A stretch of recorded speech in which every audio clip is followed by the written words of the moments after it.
मैं सुबह जा रहा हूँ, फरीदा को ख़त देना है तो लिख लो। अब मैं इसी वक्त ख़त लिखूंगी जब उर्दू आ जाएगी, यानी जल्दी लौटने का इरादा नहीं है। नहीं, क्यों? इसका जवाब फरीदा बाजी दे देगी। तुम क्यों नहीं दोगी? बस यूं ही कहते हुए इसने अपने हाथों से चेहरा ढांप लिया।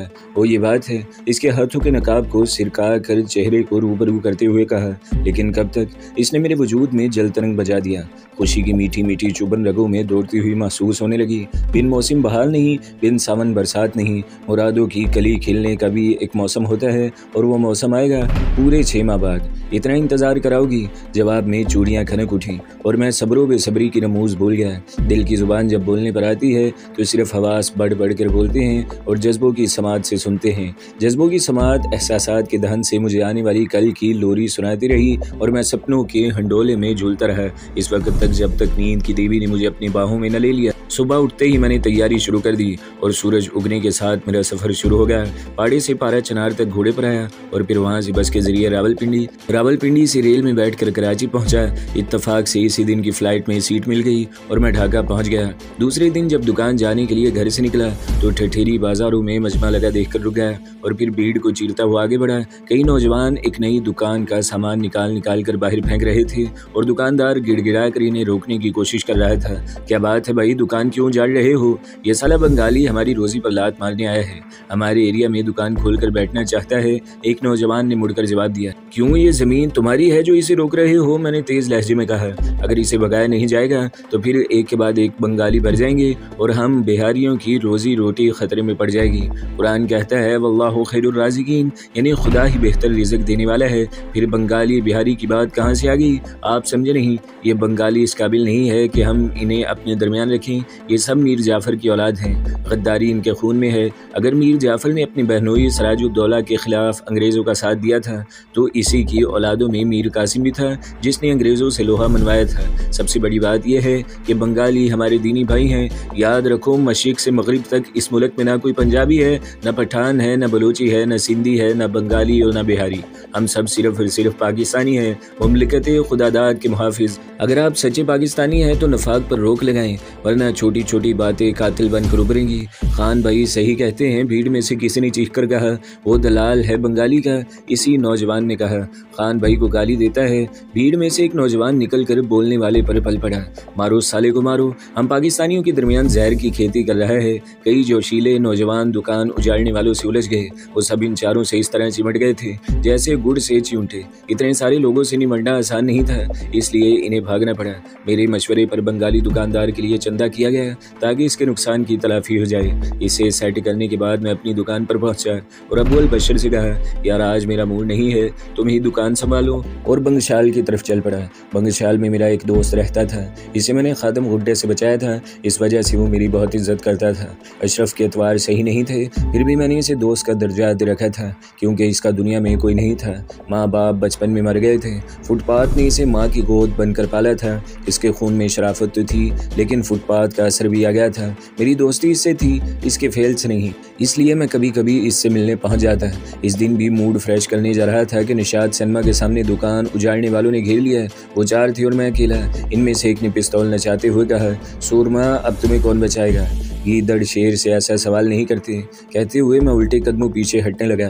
मुझे हैरत हो रही थी कि फौजी पिस्तौल इसके पास कैसे आ गया, लेकिन ज्यादा गौर करने का वक्त नहीं था।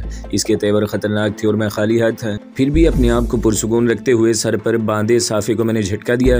वो खुलकर हाथ में आ गया। पीछे हटते हटते मैंने दोनों सिरे मिलाकर दाहिने हाथ में पकड़ लिया। वो चारों मुझे पीछे हटते देखकर शेर हो रहे थे और आगे बढ़े आ रहे थे। मैंने अपनी हवास को बेदार रखते हुए अपनी 2 इंच की एड़ी वाली पिशावरी चप्पल को उतार कर हाथ में ले लिया। क्यों बे गीदड़ की औलाद, चप्पल उतार कर भागेगा? एक ने तंज किया, लेकिन मैंने तवज्जो नहीं दी और चप्पल को साफे के सिरे पर बांधने लगा। चप्पल से बड़ी मोहब्बत है, इसने फिर तंज किया। मैं इन्हें कैसे बताता कि इनके मुकाबले की तैयारी कर रहा हूँ। चप्पल और साफे की मदद से मैं मदारुल महाम बना रहा।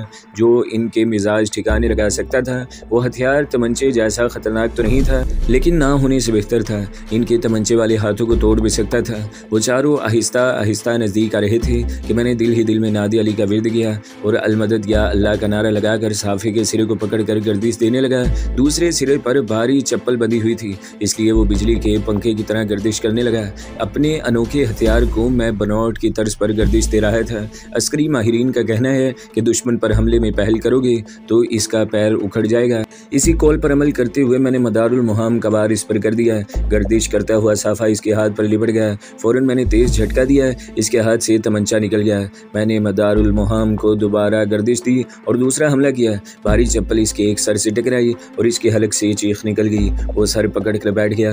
मैंने खून से सने हुए चप्पल को दोबारा गर्दिश दी और दूसरे पर हमला कर दिया। अपनी जान हर इंसान को प्यारी होती है। हमें टकराते देखकर इलाका सुनसान हो गया। दुकानों में ताले लग गए।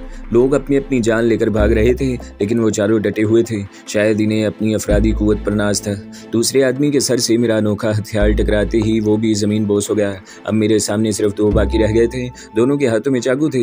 वो पैंतरा बदल बदल कर आगे बढ़ने की कोशिश कर रहे थे, लेकिन मेरा चप्पल इनकिरा में हाइल था। दो के सर की मिजाज पुरसी करने वाला चप्पल तीसरे के सर से टकराया था कि मेरे सर की गद्दी से नीले पीले सूरज तुलू होने लगे। किसने कोई भारी चीज पीछे से दे मारी थी और मैं गिरता चला गया। पता नहीं कब तक मैं बेहोश रहा। होश आया तो मैंने अपने आप को एक कमरे में बंद पाया। मेरे दोनों हाथ पुश्त पर बंधे हुए थे। अगर हाथ आज़ाद होते तो खिड़की खोलकर ज़रूर देखता कि सलाखें लगी हैं या नहीं, लेकिन मुझे ज़्यादा देर दिमाग सोजी नहीं करनी पड़ी। किसने बाहर से खिड़की खोली। मैंने इसे देखने के लिए सर घुमा दिया। ओ तो तुम्हें होश आ गया, कहते हुए इसने खिड़की फिर बंद कर दी। खिड़की का पल्लड़ा भरा हुआ था, लेकिन किस काम का। मोटी मोटी सलाखें मैंने देख ली थी जो राह में हाइल थी। फरार होने का बस एक ही रास्ता था और वो था दरवाज़ा। मैंने दरवाजे की सीमत खिसकना शुरू कर दिया। पैरों में पड़ा फंदा सख्त अजियत पहुंचा रहा था, क्योंकि पैरों को बांधकर पुश्त पर बंधे हाथों के साथ जोड़ दिया गया था। इसलिए मैं ज़मीन पर अपाहिजों की तरह घिसट रहा था। इंच इंच सिरकता हुआ मैं दरवाजे के नज़दीक पहुंचा था कि दरवाज़ा खुल गया। अपने प्लान की तकमील के लिए मैंने दरवाजे पर नज़र आने वाले पैरों पर पूरी कुव्वत से सर दे मारा। वो लड़खड़ा कर मेरे ऊपर गिरा और मैंने अपनी जिस्म को लुढ़काते हुए दरवाजे से बाहर ले जाने की कोशिश की, लेकिन इसके पीछे आने वाले ने मेरे सर पर जोरदार ठोकर मारी। जूते की नोक मेरी पेशानी पर पड़ी थी और मेरा सर झंझना उठा था। तब तक गिरने वाले शख्स ने सूरत से उठकर मुझे फिर कमरे में खींच लिया। मैंने बेबसी से सर घुमाकर देखा। वही चारों मेरे गिर्द हल्का बनाए खड़े थे। एक ने मेरी पसली में ठोकर मार कर कहा, बहुत जान है खान, लेकिन किस काम की। कुछ ही देर में तेरा ये जिस्म बेकार हो जाएगा। कुछ तवक्कुफ के बाद वो बोला, तूने मेरा सर फोड़ा है ना, लेकिन मैं तेरा सर नहीं फोड़ूंगा। पहले पैरों की 10 उंगलियां तराशूंगा, फिर हर घंटे बाद एक एक वज़ू काटूंगा। ये घर तेरे ही जैसों के लिए ख़रीदा गया है ताकि इनकी चीख कोई सुन न सके। फिर ऐसे वक्त में हम पूरी आवाज़ से रेडियो भी बजाते हैं ताकि मरने वाला गाना सुनकर मरे। तू बता दे कौन सा स्टेशन लगाऊं, वो वैद, भारती या ढाका। क्या हाल है खान? एक नई आवाज़ सुनाई दी। मैंने सर मोड़ कर देखा। आप? मेरे मुंह से बेसाख्ता निकला। हाँ मैं। इसने मुस्कुराते हुए कहा, तो ये आपके पालतू गुंडे हैं मिस्टर कनाई सनियाल। ये गुंडे नहीं मुजाहिदीन हैं। अपने वतन को तुम जैसे कुत्तों से आज़ाद कराने के लिए जिहाद कर रहे हैं ये। सुनो कनाई सनियाल, तुम एक बड़े कॉलेज के प्रोफेसर हो, तुम्हें गुंडागर्दी ज़ेब नहीं देती। मैंने कहा, नहीं नहीं खान, हमें गुंडा मत कहो, हम सब मुजाहिदीन हैं। ये नूरुल इस्लाम है, BA का तालिब इल्म। इसके माँ बाप को कत्ल कर दिया गया क्योंकि वो हिंदू थे और इसे ज़बरदस्ती मुसलमान बना दिया गया। ये ईमान अली है, इसकी कहानी भी वही है, और ये संतोष चक्रवर्ती है, और ये अजीत पाल है। सबके सब कॉलेज के तालिब इल्म हैं। वाह, बहुत खूब, अपने शागिर्दों को अच्छी तालीम दे रहे हो। मैंने कहा, मुझे फ़ख्र है कि मुझे ऐसे शागिर्द मिले जो अपना हक छीन लेने की ताकत रखते हैं, धोखा देने वालों से टकराने की हिम्मत रखते हैं। धोखा किसने दिया? क्या मैंने, जो मुझे कैद कराया गया है? हाँ तुमने, और तुम्हारे साथियों ने, तुम्हारे अजदाद ने, तुम्हारे कायद आज़म ने।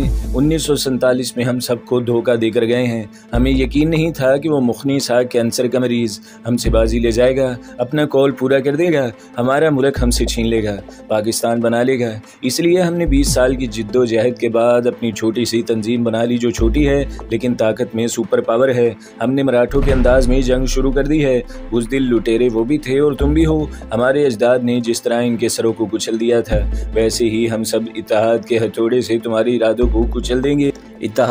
اسی اتحاد کا تو ہم سر کچل رہے ہیں۔ ذرا گاؤں دیہات میں جا کر دیکھو، ہمارے آدمی 15 mm کے پروجیکٹر پر ہندو دیو مالائی فلمیں چلا کر دکھا رہے ہیں تاکہ ان کا ذہن مسحور ہو سکے، ان کے دل ہندوؤں کی محبت سے معمور ہو جائیں۔ بازاروں میں نکل کر دیکھو، کولکتہ کی کتابوں سے دکانیں بھری پڑی ہیں، ان کتابوں میں کہانیاں بھی ہوتی ہیں اور پاکستان کے خلاف نعرے بھی، جو آہستہ آہستہ ذہنوں میں بیٹھ جائیں۔ جب تک ہمارے دلوں میں ایمان ہے تم ہمارا کچھ نہیں بگاڑ سکو گے۔ خیبر سے چٹاگانگ تک ہر پاکستانی کا دل ایک تال پر دھڑکتا ہے۔ اور اب میرا تال دیکھو، نورو ذرا اپنا کمال تو دکھاؤ۔ اس بد ذات کا حکم پاتے ہی نور الاسلام نے، جس پر در حقیقت اسلام کی طرف سے لعنت تھی، ٹھوکروں کی بارش کر دی۔ سنتوش، تم تو فٹ بال کے اچھے کھلاڑی ہو، پریکٹس کرو نا، اس نے دوسرے کو حکم دیا۔ میں ان دونوں کے درمیان فٹ بال بن گیا۔ دونوں تواتر سے ٹھوکریں مار رہے تھے، میرا جسم کچھ ہی دیر میں پکا ہوا پھوڑا سا بن گیا۔ میں سمجھ گیا کہ وہ اذیت دے دے کر مجھے ہلاک کرنا چاہتے ہیں۔ موت دبے قدموں بڑھتی آ رہی تھی۔ میں زندگی سے مایوس ہو گیا تھا کہ قدرت کو مجھ پر رحم آ گیا۔ درد سے نجات کے لیے خدا نے میرے ذہن میں تاریکی پھیلا دی تھی۔ انجانے میں ہر شخص سے گناہ سرزد ہو جاتے ہیں، مجھ سے بھی ہوا تھا، اس کا خمیازہ بھی بھگت لیا تھا۔ ذہن پر چھائی دھند نے مجھے بتا دیا تھا کہ ایمان کے امتحان کا ایک پرچہ دے چکا ہوں۔ دوسرے پرچے کے لیے مجھے پانی کے چھینٹے مار کر ہوش میں لایا گیا۔ ہوش میں آتے ہی دیکھا کہ میرے ہاتھ پاؤں کی بندش کھل گئی ہے، لیکن جب دائیں ہاتھ کو ہلانے کی کوشش کی تو حلق سے کراہ نکل گئی، شاید ہڈی پر ضرب لگی تھی۔ بازو سوج کر کوپا ہو گیا تھا۔ میری کراہ سن کر پوچھا گیا، ہوش ٹھکانے آئی یا نہیں؟ آواز میں طنز کا عنصر نمایاں تھا اور وہ آواز بھی میری جانی پہچانی تھی، اس لیے میں نے جھٹکے سے کروٹ بدل لی۔ کروٹ لیتے ہی درد کی تیز لہر پسلیوں سے اٹھی اور میرے چہرے پر کرب کی جھلکیاں ابھر آئیں۔ کیوں کچھ اور خاطرداری کی جائے؟ وہی آواز دوبارہ سنائی دی۔ میں نے بند ہوتی آنکھوں کو پھر کھولا اور اس عیار و مکار شخص کی طرف نظر ڈالتے ہوئے بولا، یہ مت بھولو کہ ہر فرعون را موسیٰ است۔ فارسی کے تابوت میں انگریزوں نے 1844 میں ہی کیل ٹھونک دی تھی تاکہ تم مسلمانوں کو سرکاری نوکری سے دور رکھا جا سکے، اس لیے میں نے بھی نہیں سیکھی اور تم بھی مت بولو۔ اس نے مذاق اڑانے والے لہجے میں کہا، ورنہ تیل بیچنا پڑے گا۔ بھوک پیاس اور مار سا ہو گئی ہے۔ ہر دکھ سے نجات کا آخری راستہ ہے موت، اور وطن کی راہ میں ملنے والی موت شہادت کہلاتی ہے۔ میں نے فخریہ لہجے میں کہا، اچھا میں تو چلا، آج دن بھر کے لیے مٹکے میں پانی ہے، گزارا کر لینا، 3-4 دن بعد آؤں گا، پھر باتیں ہوں گی۔ کہتے ہوئے وہ باہر نکل گیا۔ اس کے ساتھی بھی چلے گئے۔ دروازہ بند ہو گیا۔ ان کے جاتے ہی کمرے میں چھایا سکوت ہیبت ناک محسوس ہونے لگا، سوائے آواز تنفس کے کچھ بھی سنائی نہیں دے رہا تھا۔ یہ سکوت اتنا گمبھیر ہو گیا تھا کہ مجھے خلجان ہونے لگا۔ اضطراب کے عالم میں میں چارپائی سے نیچے اتر کر کھڑا ہو گیا۔ لقاحت پیروں میں لغزش بھری دے رہی تھی، پھر بھی میں نے ٹہلنے کے انداز میں دروازے کی جانب قدم بڑھا دیا۔ دروازہ شیشم کی لکڑی کا تھا جسے توڑنا میرے بس سے باہر تھا۔ لاچار ہو کر میں نے دروازے کی سمت پیٹ کر لی اور کمرے کا جائزہ لینے لگا۔ اتنی دیر سے دماغ پر دھند چھائی ہوئی تھی، اس لیے روشنی پر غور نہیں کر پایا تھا۔ کمرے کی چھت سے بلب لٹک رہا تھا، اس نے اندھیرے کو دور بھگایا تھا۔ پتہ نہیں باہر دن ہے یا رات۔ میرے دماغ نے سرگوشی کی اور میری نگاہیں خود بخود کھڑکی کی جانب اٹھ گئیں۔ مخالف سمت کی دیوار میں کھڑکی تو تھی لیکن بند تھی۔ لنگڑاتا ہوا میں اس کے نزدیک پہنچا اور اسے کھول دیا۔ دوسری جانب اندھیرا پھیلا ہوا تھا۔ میں نے غصے میں کھڑکی کے پلے کو جھٹک دیا تو وہ ٹوٹ کر الگ ہو گیا۔ تب مجھے پتہ چلا کہ وہ تو پہلے ہی سے ٹوٹا ہوا تھا، جسے لوہے کے پتلے تاروں سے باندھا گیا تھا۔ میں نے بے خیالی میں تار کا سرا پکڑا، جھٹکا دیا تو وہ کھلتا چلا گیا۔ تقریباً 2.5-3 گز کا وہ تار میرے ہاتھ میں تھا اور میری آنکھیں کمرے کا جائزہ لے رہی تھیں۔ کمرے میں ایک جانب مٹی کا مٹکا رکھا ہوا تھا جس پر ہندو گھروں میں استعمال ہونے والا پیتل کا گلاس تھا۔ ایک کونے میں چارپائی تھی جس پر کچھ دیر پہلے میں لیٹا ہوا تھا۔ اس کے علاوہ کچھ بھی نہیں تھا۔ دیوار میں ایک تاک بنا ہوا تھا لیکن وہ بھی خالی تھا۔ تاک سے 6-7 فٹ اوپر ایک بہت بڑا روشن دان تھا، لیکن اس میں بھی لکڑی کے فریم میں جڑا رنگین شیشہ لگا ہوا تھا۔ اتنی اونچائی تک پہنچنا بھی ناممکن تھا۔ میں پھر جا کر چارپائی پر بیٹھ گیا۔ کھلی ہوئی کھڑکی سے ٹھنڈی ہوا اندر آنے لگی لیکن باہر کا منظر تاریک تھا۔ کھڑکی کھلنے کے بعد مجھے پتہ چلا کہ رات کافی گہری ہو چکی ہے۔ سارا عالم نیند کی باہوں میں کھویا ہوا تھا۔ یہ وقت موافق تھا۔ تاریکی کا فائدہ اٹھا کر فرار ہونا آسان تھا، لیکن یہ تب ممکن تھا جب دروازہ کھلتا، یکایک میرے ذہن کے دریچے کھلنے لگے اور میں پھرتی سے کھڑا ہو گیا۔ اندھیرے کی چادر میں لپٹی عمارتوں پر نظر ڈالتے ہوئے میں نے سلاخوں پر لپٹے ہوئے تار کو کھولنا شروع کر دیا۔ آہستہ آہستہ کھڑکی کا پلہ الگ ہو گیا اور تار کھل گیا۔ تار کے ایک سرے پر میں نے پیتل کا گلاس باندھا اور دوسرا سرا قلم کی نب کے سوراخ میں ڈال کر اینٹ دیا۔ قلم کو مسکراتی نگاہوں سے گھورتے ہوئے میں نے چوم لیا، وہی میرا نجات دہندہ بننے والا تھا۔ گلاس کو دروازے کی داہنی جانب رکھنے کے بعد تار کو سیدھا کرتا ہوا میں سوئچ بورڈ تک آیا اور قلم کو پلگ میں لگا کر سوئچ آن کر دیا۔ ڈی سی کرنٹ کی تھرتھراہٹ زمین سے ہوتی ہوئی مجھ تک پہنچ رہی تھی۔ فوراً ہی میں چارپائی پر چڑھ گیا اور تکیہ اٹھا کر پوری قوت سے مٹکے پر دے مارا۔ مٹکا الٹ گیا اور پانی فرش پر پھیل گیا۔ پھیلتے ہوئے پانی پر نظریں جماتے ہوئے میں نے چیخنا شروع کر دیا۔ مجھے یقین تھا کہ پہرے پر کوئی ضرور ہوگا۔ کچھ ہی دیر میں میرا اندازہ درست ثابت ہوا اور باہر سے گالیوں کا طوفان امڈ پڑا۔ گالیاں بکنے والے نے دروازہ کھولا اور اندر داخل ہوا۔ غصے نے اس کی آنکھوں پر پردہ ڈال دیا تھا، اس لیے اسے باریک تار نظر نہیں آیا اور وہ الجھ کر گر پڑا۔ زمین پر پھیلے ہوئے پانی میں دوڑتے ڈی سی کرنٹ نے اس سے مزاج پوچھنا شروع کر دیا۔ اس کا جسم وقفے وقفے سے فٹ بال کی طرح اچھل رہا تھا اور حلق سے گھٹی گھٹی چیخ نکل رہی تھی۔ دیکھتے ہی دیکھتے اس کے منہ سے کف جاری ہو گیا اور وہ ساکت ہو گیا۔ اس کی چیخوں کی گونج باہر تک ضرور گئی ہوگی، پھر بھی کوئی نہیں آیا تو میں مطمئن ہو گیا کہ عمارت میں وہ اکیلا تھا۔ آزادی کی راہ کھلی ہوئی تھی۔ دھڑکتے دل کے ساتھ میں چارپائی پر کھڑا ہو گیا۔ کھڑے ہونے کے بعد چارپائی سے دروازے کی دوری کا اندازہ لگایا اور جسم کو کڑا کر کے میں نے چھلانگ لگا دی، لیکن یہ زکند مجھے کافی مہنگی پڑی۔ میرا سر دروازے کے باہر والی دیوار سے ٹکرایا اور زمین کی چوٹ نے شانے میں درد کی ہزاروں سوئیاں سی چبو دی۔ دونوں جگہ سے اٹھنے والے درد نے ذہن کو اندھیرے کے سمندر میں ڈبو دیا۔ ہوش آیا تو اپنے آپ کو گلیارے میں پڑا دیکھا۔ پو پھٹ رہی تھی، مشرقی افق پر سفیدی نمودار ہونے لگی، کسی وقت بھی کوئی پہنچ سکتا تھا۔ یہ سوچ کر میں اٹھ کھڑا ہوا۔ درد کی تیز لہر اٹھی اور گھٹی گھٹی کرا نکل گئی۔ ہونٹوں کو دانتوں سے دباتے ہوئے میں نے کمرے میں نگاہ ڈالی۔ پہرے دار گیلی زمین پر ساکت پڑا تھا۔ اس کی جانب سے نظریں پھیر کر میں نے باہر کی سمت قدم بڑھا دیے۔ کمپاؤنڈ پار کر کے سڑک پر نکلتے ہی میں نے علاقے کو پہچان لیا۔ یہ کارل لنکن اسٹریٹ تھا۔ وہ سڑک سنسان پڑی تھی، کھڑے رہنا خطرے سے خالی نہیں تھا، اس لیے تیز قدموں سے چل پڑا۔ بمشکل ایک فرلانگ آگے بڑھا تھا کہ سامنے سے آتی ہوئی ایک کار نظر آئی۔ اسے راستہ دینے کے لیے میں فٹ پاتھ پر چڑھ گیا۔ وہ کار برابر سے گزرتی ہوئی آگے بڑھ گئی اور میں پھر آگے چل پڑا، لیکن تیز بریک کی آواز نے مجھے مڑ کر دیکھنے پر مجبور کر دیا۔ وہ کار رک رہی تھی۔ میری چھٹی حس نے خطرے کا سگنل دیا اور میں دوڑ پڑا۔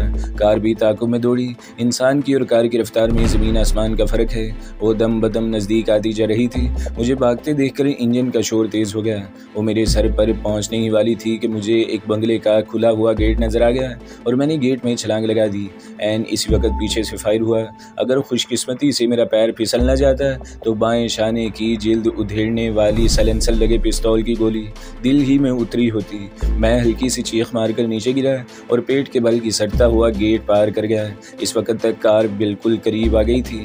گیٹ سے چند گز دور حملہ آوروں نے پوری قوت سے بریک لگائی تھی۔ سڑک پر کار کے ٹائر بری طرح چیخ اٹھے تھے اور کار لہراتی ہوئی فٹ پاتھ کے کنارے آ لگی تھی۔ کار رکتے ہی ڈرائیور کے برابر والی سیٹ سے پروفیسر کنائی سنیال کود کر نیچے اترا تھا۔ اس کے داہنے ہاتھ میں دبے ہوئے ریوالور کی نال گیٹ کی جانب اٹھی ہوئی تھی اور وہ خود بھی اسی طرف آ رہا تھا۔ میرے بدن کے سارے مساموں کے دہانے کھل چکے تھے۔ احاطے کی دیوار کے سہارے زیادہ دیر اس بدبخت سے بچ نہیں سکتا تھا۔ بچنے کا بس ایک ہی راستہ تھا، اندر کی جانب دوڑ لگا دینا، اور میں نے وہ اندھا قدم اٹھا لیا۔ میں پوری قوت سے دوڑتا ہوا بنگلے کے عقب میں پہنچا تھا کہ پیچھے سے زور زور کا شور ابھرا۔ میرے ہاتھ پاؤں پھول گئے۔ حالات نے یکایک نیا موڑ لے لیا تھا۔ آس پاس کی کھڑکیاں کھلنے لگی تھی۔ کسی بھی وقت مجھ پر کسی کی بھی نگاہ پڑ سکتی تھی۔ اب بھی دیوار زیادہ اونچی نہیں تھی، لیکن سفیدہ شہر کی وجہ سے دیکھ لیا جانا یقینی تھا۔ پھر بھی میں نے رسک لے لیا اور اس پر چڑھ گیا۔ دوسری جانب گندی گلی تھی۔ میں نے گلی میں اترنا مناسب نہیں سمجھا اور نیچے اتر آیا، کیونکہ گلی کے دونوں جانب لوہے کے گیٹ لگے نظر آ رہے تھے۔ وہ گلی چوہے دان بن سکتی تھی، اس لیے اس کا خیال ذہن سے جھٹک دیا۔ بنگلے کی دیوار کی سمت دوڑ لگا دی۔ وہ دیوار کچھ اونچی تھی، لیکن جا بجائے اینٹیں باہر نکلی ہوئی تھیں۔ ان کے سہارے میں چڑھتا چلا گیا اور اوپر پہنچتے ہی دوسری جانب لٹک گیا۔ زمین پر پیر رکھ بھی نہ پایا تھا کہ دل اچھل کر حلق میں آ گیا۔ اندر سے کتے کے بھونکنے کی آواز آئی تھی۔ آواز بتا رہی تھی کہ کتا کسی خوفناک نسل کا ہے۔ وہ بڑے جوش و خروش سے بھونکے جا رہا تھا۔ मैं अजीब मुखमसे में फंस गया था। दाहिना बाजू दर्द से टूट रहा था। दोबारा ऊपर उठना नामुमकिन था और नीचे उतरना मौत को दावत देने के मुतरादिफ था। अज़ियतनाक मौत की भयानक परछाइयाँ आंखों के सामने रुखसान थी कि किसी ने पुश्त पर थपकी दी। थपकी का एहसास मुझे कोड़े की ज़रब जैसा लगा और मैं दहम से नीचे गिर पड़ा। कौन हो तुम? सुरीली आवाज़ में किसी ने पूछा। मैंने चौंक कर सर उठाया। दूर एक पेड़ से कुत्ता बंधा उछल रहा था। बताया नहीं, कौन हो तुम? आवाज़ फिर उभरी। मैंने आवाज़ की सिमत गर्दन मोड़ी। मेरे सामने खुमार आलूद चेहरे वाली एक दोशीज़ा खड़ी थी। दिमाग माऊफ हो चुका था। सोचने समझने की सलाहियत दम तोड़ चुकी थी और जब दिमाग काम न करे तो ऐसी ही ऊटपटांग हरकतें सरजद हो जाती हैं। मैंने भी बिला सोचे समझे गेट की जानिब दौड़ लगा दी और एक ही जुस्त में गेट को फलांगने की गलती कर बैठा। थकन से चूर ज़ख्मी जिस्म कहाँ तक साथ देता। गेट से टकरा कर मैं फर्श पर गिर पड़ा। मुझे गिरते देखकर लड़की हंस पड़ी। इसकी हंसी ने मुझे मज़ीद खौफज़दा कर दिया। मुझे यकीन हो चला कि घर से मर्द निकलेंगे और मुझे ज़दोकोब करके कनाई सनियाल के आदमियों को सौंप देंगे। मैं उठने की कोशिश कर रहा था कि लड़की नज़दीक आकर खड़ी होगी। इसकी बड़ी बड़ी आंखों में खौफ का शाइबा तक नहीं था। वो बड़ी दिलचस्पी से मेरा जायज़ा ले रही थी। कुछ देर मेरी बेबसी से लुत्फ़ लेने के बाद बोली, अगर अभी सड़क पर निकलोगे तो लोग तिक्का बोटी कर देंगे। ठहरो, मैं कार लेकर आती हूँ। वो सचमुच कार ले आई। बाएं जानिब का दरवाज़ा खोलकर मुझे बैठने का इशारा करते हुए बोली, चलो जहाँ कहोगे उतार दूंगी। रुकना ख़तरनाक था, जबकि रास्ते में लड़की को काबू में करके फ़रार होना आसान था। इसलिए मैं बेखौफ बनकर इसके बराबर की सीट पर बैठ गया। कुछ दूर जाने के बाद लड़की ने कहा, हाँ अब बताओ तुम कौन हो? पहले तुम बताओ कि तुम क्या बला हो? मुझे किस लालच में बचा कर निकाल लाई हो? लालच क्या? तुम चोर हो और मैं मोर। तुम्हें इसलिए बचा कर निकाल लाई हूँ कि तुमसे मुआवजा वसूल लूँ। अब फटाफट माल आधा आधा करूँ। कैसा माल? मैंने हैरत भरी लहजे में पूछा। चोरी का, जो लेकर भागे हो। लेकिन मैं चोर नहीं हूँ। दत्तरी की। फिर तो खामखा तुम्हें निकाला, पेट्रोल भी बर्बाद किया और कुछ हासिल वसूल भी नहीं हुआ। खैर कोई बात नहीं, एडवेंचर में ये सब होता रहता है। तो दोस्तों, अगली किस्त सुनने के लिए हमारे चैनल को ज़रूर सब्सक्राइब करें, वीडियो को लाइक करें और बेल के आइकन पर भी क्लिक कर दें ताकि हर जो आने वाली वीडियोज़ हैं वो आपको सबसे पहले मिलती रहें।